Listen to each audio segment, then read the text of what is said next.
as coisas estavam aparentemente tranquilas.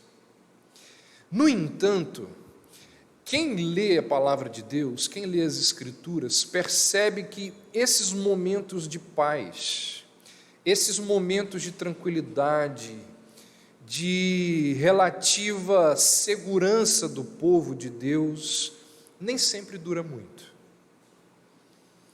É nítido ao lermos a história no Antigo Testamento, no Novo Testamento, naquilo que é chamado de Terceiro Testamento. O Terceiro Testamento é assim denominado ao se referir à história da igreja. Quando a gente olha a história do povo de Deus, normalmente nós percebemos isto: o povo de Deus não passa por momentos muito longos de tranquilidade, de paz e de segurança. E aí, quando a gente lê ali o capítulo 7, a gente percebe que debaixo da administração de Samuel, enquanto Samuel estava governando, liderando o povo, as coisas parece que elas se aquietaram, parece que elas tiveram uma certa tranquilidade ali no meio do povo. E ao longo do governo de Samuel, da administração de Samuel, o povo teve e gozou de uma certa paz. No entanto, Samuel envelheceu. E com o envelhecimento de Samuel surgiram algumas insatisfações por parte do povo em relação a Samuel e em relação às circunstâncias que eles estavam vivendo. Provavelmente Samuel não dava mais conta de todas as atribuições, de todas as responsabilidades que lhe cabiam. À medida que ele vai envelhecendo, ele não tem mais a mesma energia, o mesmo pique, a mesma força, a mesma capacidade. E o texto a gente vai ver que ele nos diz que Samuel, ele vai colocando no lugar dele os seus filhos. Só que os filhos de Samuel chegam num determinado momento que eles deixam de seguir os caminhos do pai. Os filhos de Samuel não vão trilhar pelo mesmo caminho, pelos mesmos caminhos do seu pai. E isso também traz insatisfação ao povo, ao perceber que os filhos de Samuel não conduziam Israel da mesma forma que o pai. E é nesse momento que o povo começa a desejar um outro tipo de governo. Lembrem-se que Samuel, ele é o último daquele ciclo chamado de ciclo dos juízes. Ele é o último juiz e o primeiro profeta. Então, quando os filhos de Samuel já não seguem mais os caminhos do seu pai, o povo começa a pedir um outro tipo de governo, na verdade, uma monarquia. E isso vai entristecer absurdamente Samuel, e Samuel vai advertir o povo, vai dizer: olha, se vocês querem uma monarquia, vocês devem ter muito cuidado, e devem ter muito cuidado por causa disso e daquilo outro, e ele vai enumerar ali os problemas de um povo que é governado por uma monarquia. E mesmo diante dessas advertências, o povo não quis mais saber sobre os juízes, o povo quis ter um tipo de governo semelhante aos vizinhos, aos povos, às nações pagãs que o circundavam ali naquele momento da história de Israel. Essa é basicamente a ideia do capítulo 8. No entanto, nós temos muitas lições a retirarmos para as nossas vidas aqui no capítulo 8. Vamos ler hoje apenas os 5 primeiros versos. Dizem assim, olha como que começa o capítulo 8. Tendo Samuel envelhecido. Então, olha só, o capítulo 7 vai nos dizer daquele tempo de paz, daquele momento aparentemente tranquilo que o povo viveu. E aí o capítulo 8 inicia dizendo: tendo Samuel envelhecido, constituiu seus filhos por juízes sobre Israel. O primogênito chamava-se Joel, o segundo Abias, e foram juízes em Berseba. Porém, seus filhos não andaram pelos caminhos dele, antes se inclinaram à avareza e aceitaram subornos e perverteram o direito. Então os anciãos todos de Israel se congregaram e vieram a Samuel a Ramá e lhe disseram: vê, já estás velho, e teus filhos não andam pelos teus caminhos. Constitui-nos, pois, agora um rei sobre nós, para que nos governe, como o tem todas as nações. Esses versos, esses 5 versos iniciais, eles nos mostram duas coisas tristes, muito tristes, mas não estranhas, tristes e comuns, tristes e não estranhas. Hoje nós vamos ver apenas uma delas, semana que vem a gente vai ver a segunda. A primeira coisa que esse verso aqui, esses versos iniciais do capítulo 8 nos mostram é que homens de Deus, bondosos, piedosos, valorosos, trabalhadores, úteis, mesmo esses homens envelhecem e já não podem mais continuar trabalhando dentro do reino de Deus. Se cansam. Mesmo homens úteis e bondosos envelhecem. Mesmo os grandes homens de Deus envelhecem. Isso pode parecer óbvio, mas como nós vamos ver ao longo do que eu vou falar aqui, não é tão simples assim. O capítulo 8 começa dando esse recado. Ele diz: tendo Samuel envelhecido. O texto bíblico nos diz que o grande profeta, aquele grande homem, envelheceu. E as consequências do envelhecimento dele passam a ser descritas, ou seja, ele não consegue mais governar, julgar e administrar Israel como tinha feito anos anteriores. Ele tinha despendido a sua força, a sua vitalidade ali na fadiga, na labuta, na dureza de um ministério público. E agora, quando ele pensava em se movimentar, pensava em agir, pensava em proceder como em anos anteriores, ele já percebia que não tinha mais o mesmo ânimo, porque a idade avançada tirou-lhe o vigor. Então, o texto está nos dizendo, o verso primeiro, no contexto aqui do capítulo 7, ele vai nos lembrar, olha, o tempo passa para todo mundo. Vampiro não existe na vida real, não é?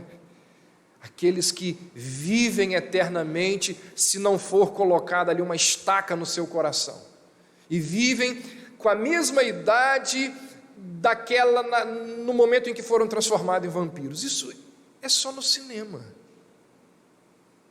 Todos nós envelhecemos, o tempo passa para todo mundo.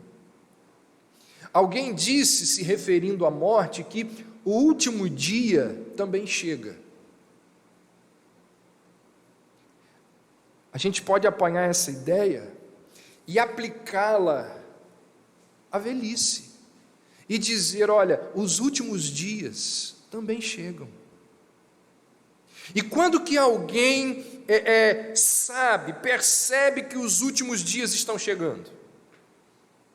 Quando que a gente descobre que os últimos dias estão chegando? Quando o barbeiro vira para você e diz assim: ô João, está ficando um pouco ralo aqui em cima, né?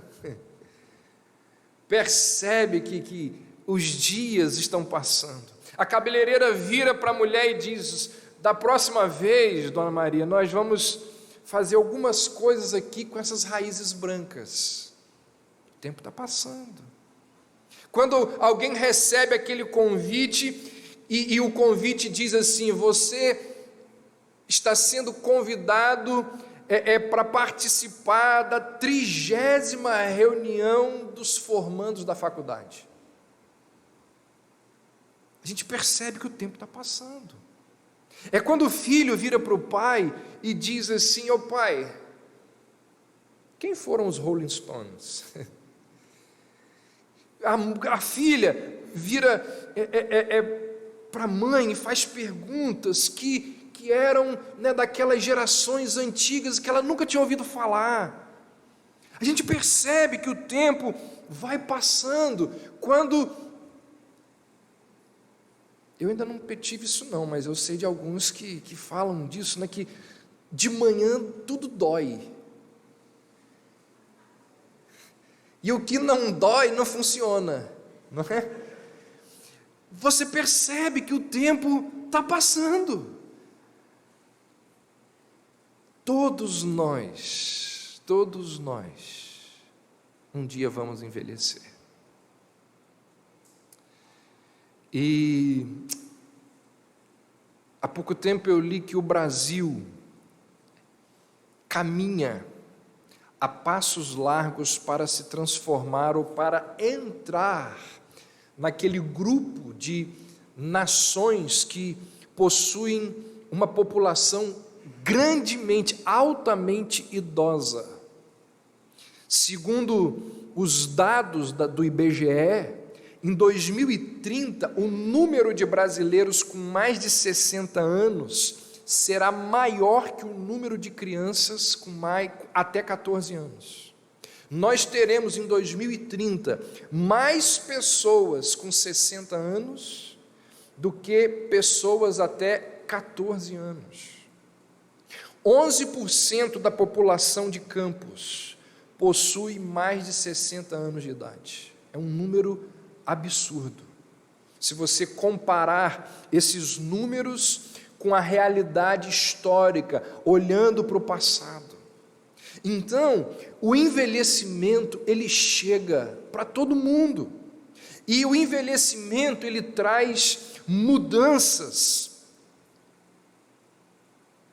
para várias esferas da vida de uma nação, bem como para a vida pessoal. Cecília Meirelles, ela, numa das suas poesias, ela vai expressar o que o envelhecimento, as mudanças que o envelhecimento trouxe para ela. E de forma poética ela vai dizer assim: eu não tinha esse rosto de hoje, assim calmo, assim triste, assim magro, nem estes olhos tão vazios, nem o lábio amargo. Eu não tinha estas mãos sem força, tão paradas e frias e mortas. Eu não tinha este coração que nem se mostra. Eu não dei por esta mudança tão simples, tão certa, tão fácil. Em que espelho ficou perdida a minha face? Quantos aqui já não se fazem essa pergunta, não é? Ao olhar fotos, né, de 10, 20, 30 anos atrás, ao olhar circunstâncias, contextos, de tempos atrás, como que você mudou, né, de 10, 20, 30 anos atrás, em que espelho ficou perdida a minha face, e tudo que aquela face simbolizava. Todos nós iremos envelhecer. A descrição que abre o capítulo 8, ela é muito reveladora.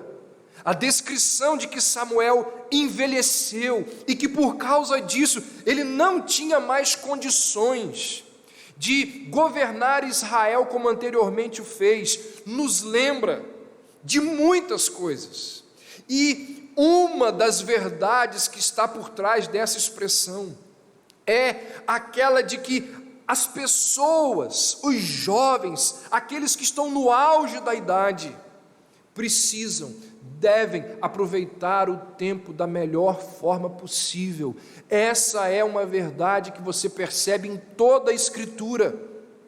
Enquanto nós temos força, vigor, capacidade, nós precisamos nos dedicar ao Senhor. Nós podemos e precisamos nos dedicar àquelas coisas que honram o nome de Deus, porque à medida que nós vamos avançando em idade, nós vamos nos encontrando menos dispostos, menos fortes, com uma capacidade muito menor para fazer aquelas coisas que nós antes tínhamos condições e capacidade de fazer.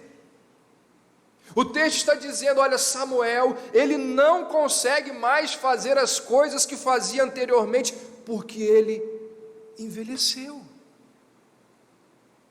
Tendo Samuel envelhecido, ele coloca no seu lugar os seus filhos, porque ele não consegue mais fazer.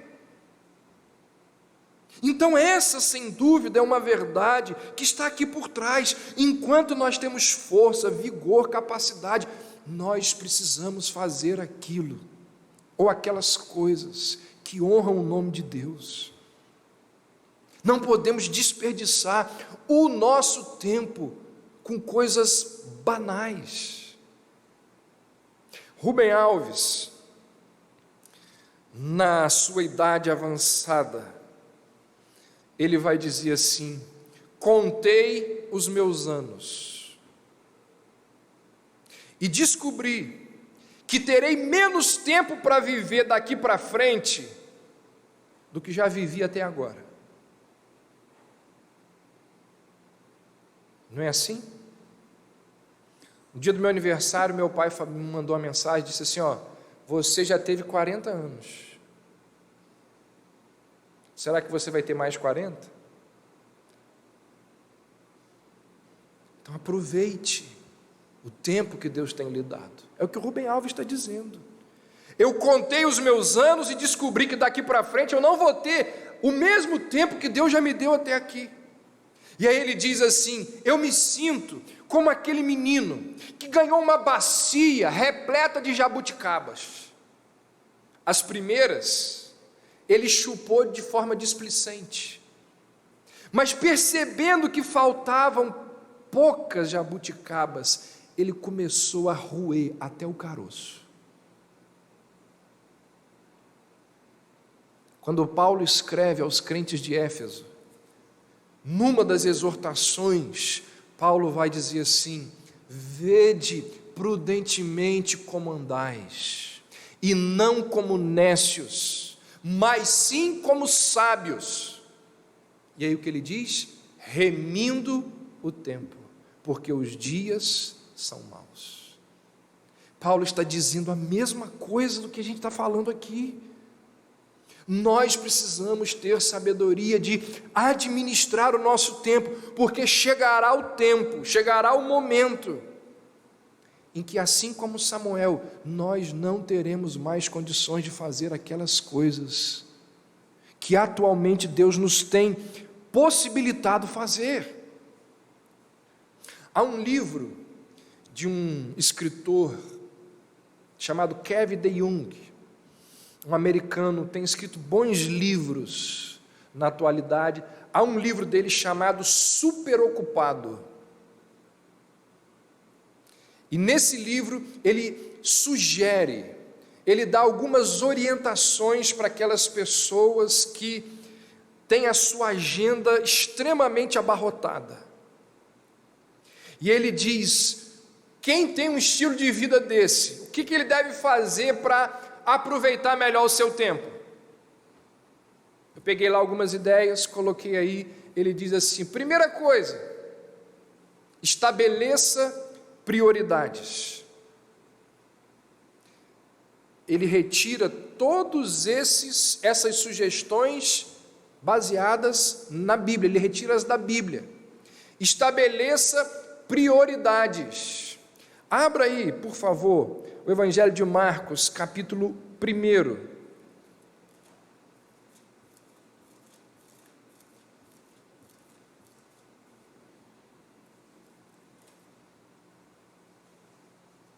Marcos 1, a partir do verso 35, diz assim: tendo-se levantado alta madrugada, saiu, foi para um lugar deserto e ali orava. Procuravam-no diligentemente Simão e os que com ele estavam. Tendo-o encontrado, lhe disseram: todos te buscam. Jesus, porém, lhes disse: vamos a outros lugares, às povoações vizinhas, a fim de que eu pregue também ali, pois para isso é que eu vim. Então foi por toda a Galiléia, pregando nas sinagogas deles e expelindo os demônios.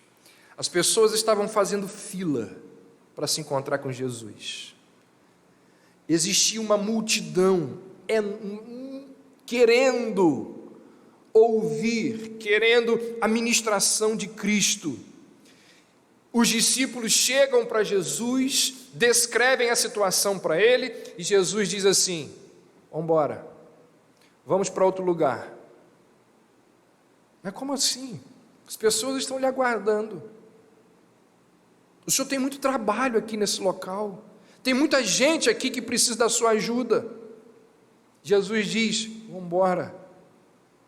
O texto deixa evidente que Jesus não era dirigido pelas necessidades das pessoas. Cristo não era controlado pela necessidade das pessoas. O nosso Senhor, ele era impulsionado, guiado tão somente pela missão que o Pai lhe conferiu. Jesus conhecia quais eram as suas prioridades, e ele não permitiu, em momento algum, que a necessidade das pessoas ou outras tentações de uma vida ocupadíssima o desviassem da sua tarefa. O que o Kevin DeYoung nos lembra aqui é que nós devemos estabelecer alvos. Qual é o seu alvo? Qual é a prioridade que você tem na vida? Quais são as suas prioridades? Estabeleça-as. E de forma alguma, abra mão dessas prioridades. Conhecer a Deus, relacionar-se com Deus, crescer em santidade é prioridade na sua vida? Se não for, realmente, não tem por que você ter compromisso com cultos, não tem por que você ter compromisso com devocionais, não tem por que você ter compromisso com um monte de coisa, porque não é prioridade. Agora, se é prioridade, tem coisas que você não pode negociar. O que é prioridade para você? Estabeleça e não abra mão daquilo, nem mesmo por coisas boas. Nem mesmo por coisas boas. Não importa quantas coisas uma pessoa tente fazer, sempre haverá mais a ser feito. Sempre vai existir mais coisas para serem feitas. Algumas coisas boas que tentam exigir a nossa atenção, elas têm que ser deixadas de lado. Você ouviu o que eu falei? Existem coisas boas que se apresentam para nós, que aparecem como propostas para vermos, para nos vincularmos, são coisas boas. Mas a gente precisa abrir mão de coisas boas por causa das nossas prioridades. Isso é preciso acontecer para que possamos fazer aquilo que é mais excelente.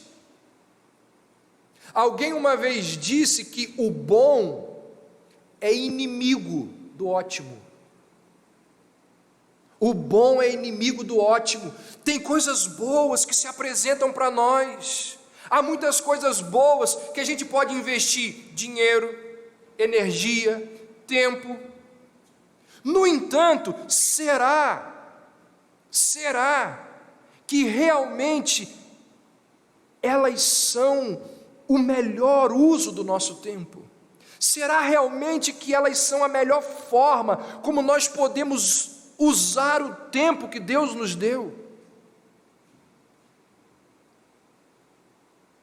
Então o De Jong está dizendo: olha, tem muita coisa boa nesse mundo, mas ninguém consegue dar conta de tudo. Então você precisa estabelecer prioridades e investir naquilo dali, porque se você tentar fazer de tudo, você não vai conseguir. Quando temos muitas coisas boas para serem feitas num curto espaço de tempo, como que a gente tem que proceder?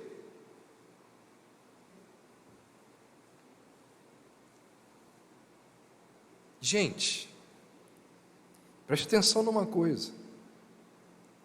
Será que o nosso Deus, o Criador, o sábio, o onisciente Deus, quando Ele estabelece dias de 24 horas, será que Ele não está nos dizendo que existe um limite?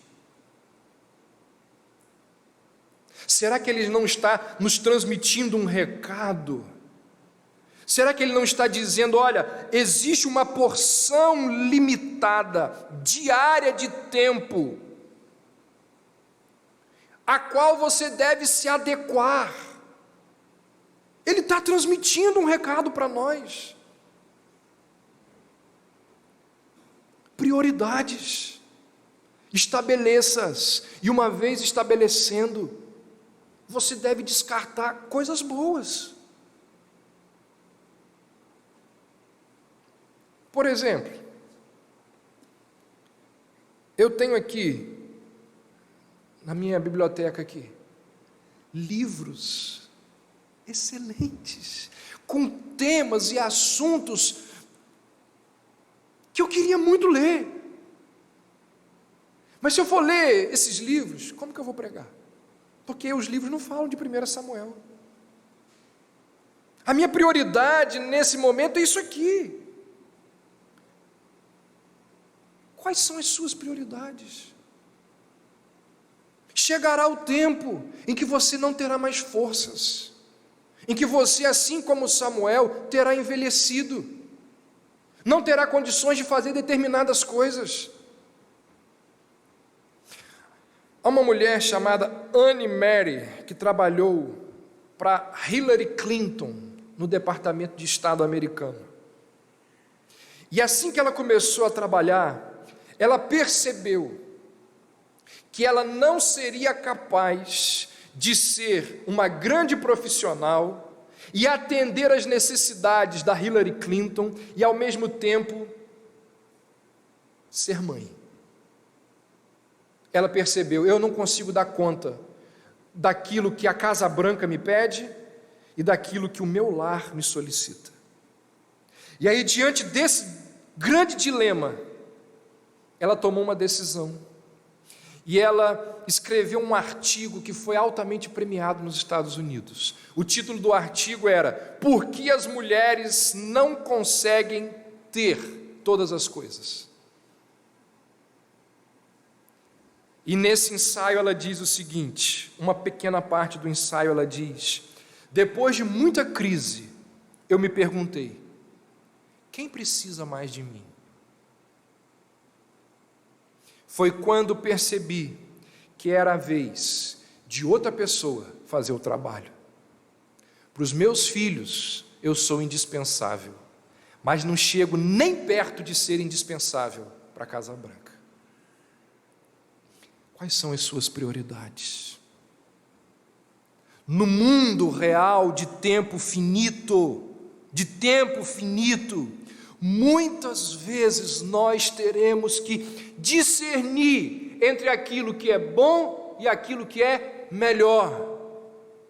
Jesus sabia muito bem disso, e ele sabia que mesmo tendo uma multidão ali, ele tinha um outro objetivo, a missão dele continuava em outra cidade. Jesus entendeu que ele deveria abrir mão de 10.000 bons propósitos que outras pessoas tinham para a sua vida. Jesus entendeu que ele não podia atender a necessidade de todo mundo.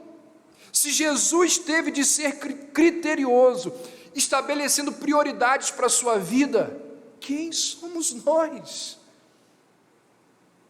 Ao não perceber isso, seremos tolos se não fizermos o mesmo que Cristo fez.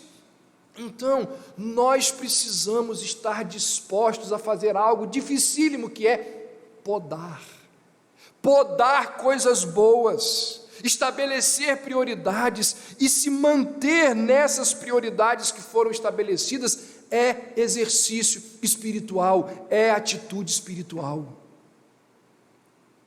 Tendo Samuel envelhecido, ele não conseguia mais fazer as coisas que antes ele fazia. Chegará o momento em que nós também não conseguiremos mais. Não conseguiremos mais. Esse fato nos lembra que nós precisamos aproveitar o tempo, o máximo que nós pudermos. E, ao estabelecer prioridades, nós também, segundo, de acordo com Kevin DeYoung, se não estabelecermos prioridades, a nossa finitude irá nos destruir. Uma coisa leva a outra, ele nos lembra aqui. Por exemplo,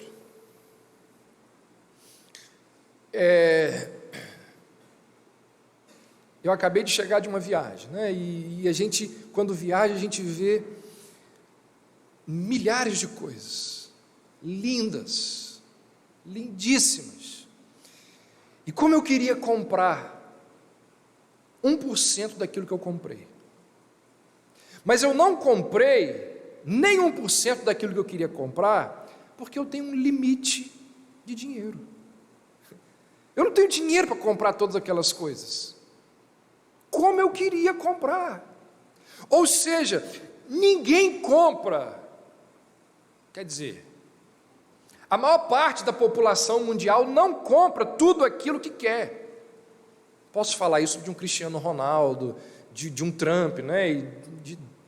Mas a maior parte dos seres humanos, a grande parte da humanidade, não compra tudo o que quer, porque existe um limite para o seu dinheiro.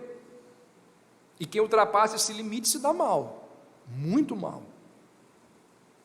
No entanto, de alguma maneira, nós vivemos, ou muitos vivem, como se o tempo não tivesse limites.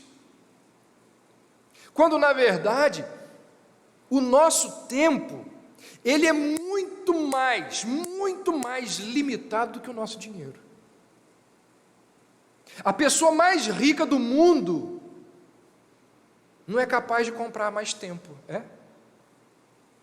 A pessoa mais rica do mundo, o dia para ela tem 24 horas. O tempo é totalmente perecível. Tempo não pode ser armazenado. O tempo de ontem foi embora e nunca mais vai voltar. O relógio da vida, ele não para nunca. Segundos se tornam minutos, que se tornam horas, que se tornam dias. Os segundos, minutos, horas e dias, eles estão sendo riscados da nossa vida o tempo todo.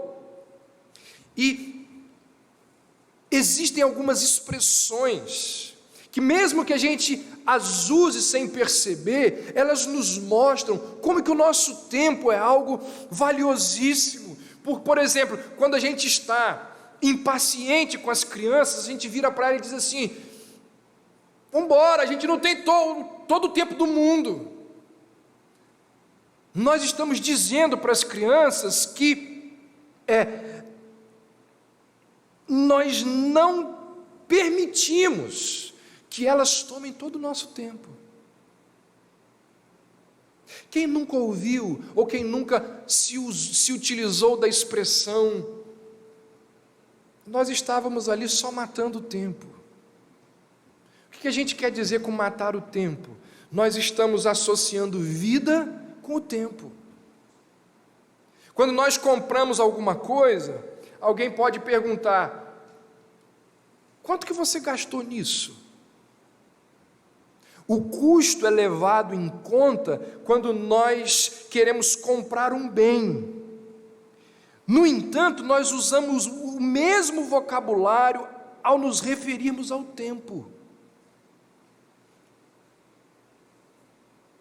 Quanto tempo você gastou nisso? A gente não fala isso. Ou quando alguém nos faz um favor, a gente vira para a pessoa e diz assim: eu espero que isso não tenha lhe custado muito tempo. Por isso que pessoas educadas, elas nos dizem o seguinte: posso tomar alguns minutos do seu tempo?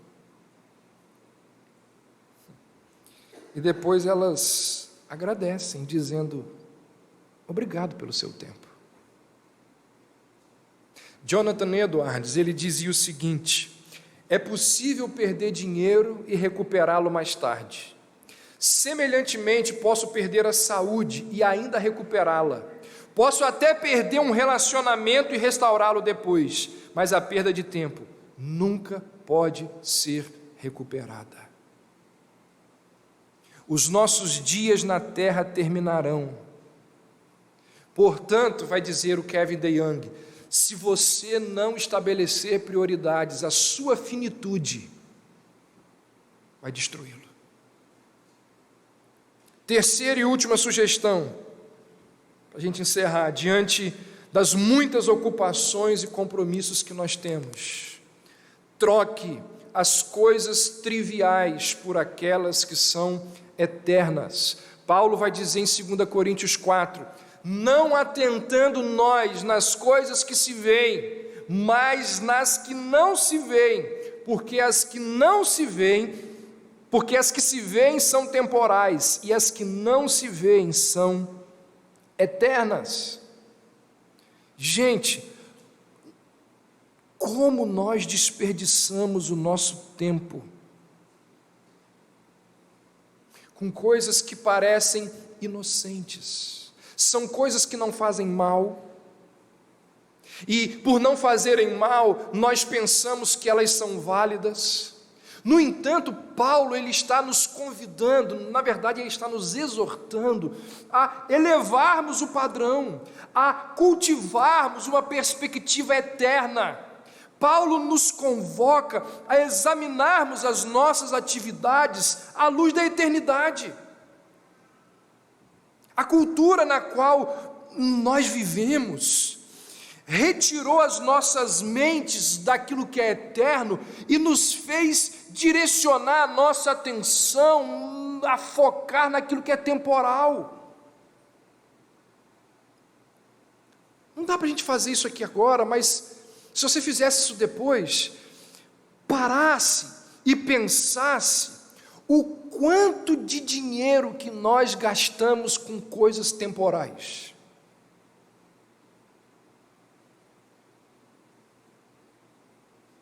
Nós iríamos ficar envergonhados se é que as nossas prioridades são aquelas da eternidade. Mas pare e pense a quantidade de tempo e de dinheiro que nós gastamos com aquilo que é temporal. Nós nos envolvemos e nós nos preocupamos demais com coisas banais, com coisas triviais, enquanto isto, questões eternas são deixadas de lado, são ignoradas, são até mesmo desprezadas, e muitas vezes nós acabamos tendo mais prazer e mais desejo nas coisas desse mundo, nas coisas triviais, do que nas coisas de Deus, nas coisas que são eternas. Então Paulo diz: não fiquem se preocupando ou atentando nas coisas que se veem.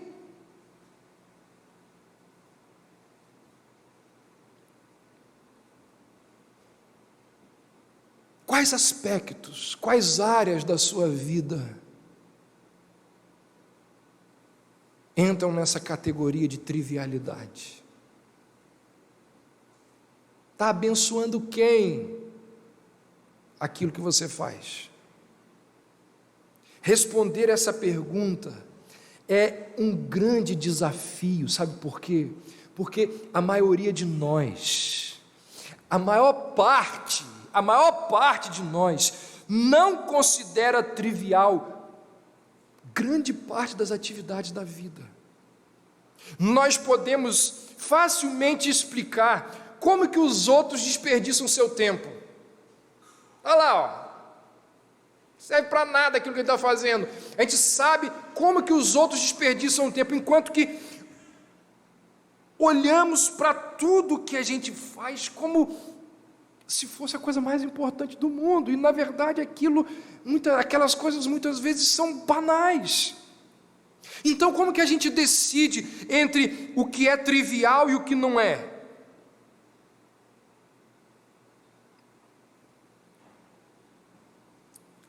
Dá uma olhada nas suas atividades diárias e pergunta assim: que impacto eterno isso que eu estou fazendo produz? A Bíblia, ela nos convida a vivermos o ordinário à luz do extraordinário. Nós devemos dar alguma perspectiva eterna às coisas da vida que são aparentemente triviais. Tendo Samuel envelhecido, não foi capaz de continuar fazendo as coisas que fazia. Colocou no lugar dele os seus filhos. Isso trouxe graves consequências para Israel. Um frei português chamado Antônio das Chagas viveu lá no século 17. Ele escreveu um poema intitulado Conta e Tempo. Ouça esse poema, pequenininho. Ele diz assim: Deus pede hoje estrita conta do meu tempo, e eu vou, do meu tempo, dar-lhe conta. Mas como dar sem tempo tanta conta, eu que gastei sem conta tanto tempo? Para ter minha conta feita a tempo, o tempo me foi dado e não fiz conta. Não quis, tendo tempo, fazer conta. Hoje quero fazer conta e não há tempo. Ó, vós que tendes tempo sem ter conta, não gasteis vosso tempo em passatempo. Cuidai, enquanto é tempo, em vossa conta. Pois aqueles que sem conta gastam tempo, quando o tempo chegar de prestar conta, chorarão como eu, o não ter tempo. Que coisa é nós não usarmos o nosso tempo de forma sábia. Samuel envelheceu e não podia mais fazer as coisas que estava acostumado a fazer. Um dia, nós não mais conseguiremos fazer o que hoje é o nosso dever.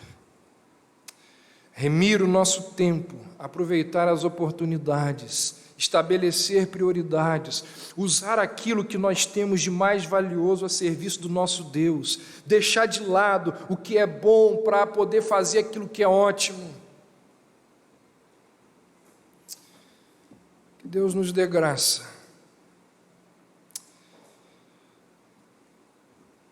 E nos ajude diante de tudo Tudo isso que a gente já ouviu, não só hoje, mas ao longo da vida, e que o texto que nós estamos analisando mais uma vez nos lembra. Eu encerro com uma outra poesia de um poeta brasileiro que morreu no início do século XX, Olavo Bilac. Esse homem foi membro fundador da Academia Brasileira de Letras e ele escreveu vários poemas. Entre eles está um que fala disso que a gente está descrevendo aqui. O título é O Tempo. Ele diz: sou o tempo que passa, sem princípio, sem fim, sem medida. Vou levando a ventura e a desgraça, vou levando as vaidades da vida. A correr de segundo em segundo, vou formando os minutos que correm, formo as horas que passam no mundo, formo os anos que nascem e morrem. Ninguém pode evitar os meus danos, vou correndo, sereno e constante. Desse modo, de 100 em 100 anos, formo um século e passo adiante. Trabalhai, porque a vida é pequena, e não há para o tempo demora. Não gasteis os minutos sem pena, não façais pouco caso das horas. Que coisa extraordinária. Samuel foi um dos grandes líderes da Bíblia, que julgou Israel. Olha aí no verso 15, se você ainda está com a Bíblia aberta, no capítulo 7, ele julgou Israel todos os dias da sua vida. Samuel foi um homem que desempenhou um papel fundamental na transição do período dos juízes, que era ali uma confederação tribal, para a monarquia. A gente vai falar sobre isso, começar a falar sobre isso semana que vem. Precisava-se de um homem extraordinário para fazer a transição de uma confederação de tribos para uma monarquia. Deus levantou Samuel. Os anos depois da grande vitória que Deus deu a Israel sobre os filisteus, foram anos de paz e prosperidade debaixo do governo de Samuel. Aí começa o capítulo 8, e ele nos revela um problema. Qual é o problema? Samuel é homem, é humano, como todo mundo, e porque é homem, ele envelhece. Tendo Samuel envelhecido, que coisa! Aquela criança que foi apresentada ao sacerdote por sua mãe, que tinha acabado de ser desmamado, envelheceu. O pequenino Samuel, que foi dedicado ao Senhor no templo, envelheceu. Aquele menino que um dia lá de madrugada, ainda crescendo e aprendendo as coisas, vira para Eli e diz: eu estou ouvindo o Senhor me chamar. Aquele jovenzinho envelheceu. O grande juiz que ungiu reis e que fez grandes coisas para o povo de Deus, envelheceu. Irmãos, se a morte não vier nos tragar na juventude, nós iremos envelhecer. E quando isto acontecer, nós ficaremos limitados, sem a capacidade de fazer muitas coisas que fazemos hoje. Aproveite o seu tempo. Conte as horas, como disse Olavo Bilac. Use-as, use os minutos, enquanto você tem força, vigor. Dedique o seu tempo ao Senhor, porque chegará a hora que você também há de envelhecer e não conseguirá mais fazer aquilo que precisa ser feito. Que Deus nos dê graça, sabedoria para administrarmos de forma sábia o tempo que Ele nos tem dado. Vamos orar? Ó Deus, talvez a gente não consiga perceber a seriedade e a importância desta mensagem. Por isso nós pedimos que o Teu Santo Espírito abra os nossos olhos, os nossos corações e nos mostre a seriedade, a importância que é aproveitarmos bem o tempo que o Senhor tem nos dado. Ajuda-nos, ó Deus, a estabelecermos prioridades e a vivermos ao redor, em prol dessas prioridades. E que as prioridades estabelecidas pelos Teus filhos sejam de honrar o Teu nome, por onde quer que estejamos, o que quer que venhamos a fazer. Seja honrar o Teu nome no serviço que prestamos ao próximo, no educar os nossos filhos, no edificar a nossa casa, no contribuir com o reino do Senhor, dentro da igreja, fora da igreja, por onde quer que formos. Que o Senhor assim nos ajude e que o Senhor nos dê graça para remir o nosso tempo, por quantos dias são muito maus. Nós assim oramos, em nome de Jesus. Amém.